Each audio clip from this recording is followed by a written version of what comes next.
Alright, good morning. So hindi mo akalain si number 1 Senator Bongo. Yan, napakasimpleng tawa nag-drive-thru. Yan, kita mo naman. Solo lang siya sa kanyang big bike. Ayos. Bago dito, dumaan siya sa isang store ng tindahan ng balot. Yan ang paborito pala ni Senator, ang balot at saka penoy. Alright. So talagang napaka supportive ni Senator sa mga sariling produkto natin, right? Yan, balot, penoy, pangkaba. Kaya saludo ako sa iyo, Senator. Alright, so panoorin natin ang tayo ng bahala. Humusga. Ano ba masasabi nyo?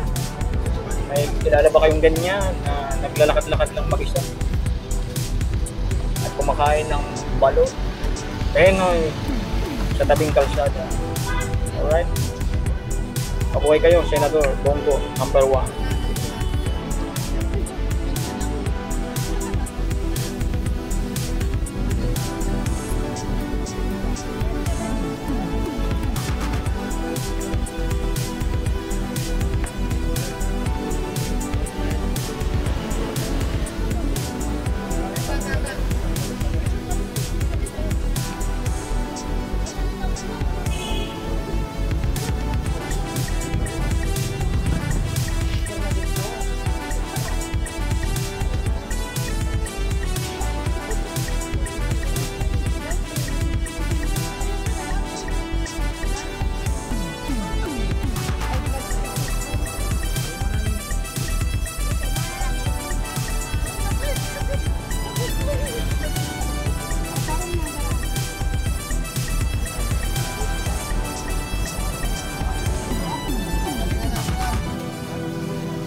Wait balat, 1, 2, 3, go!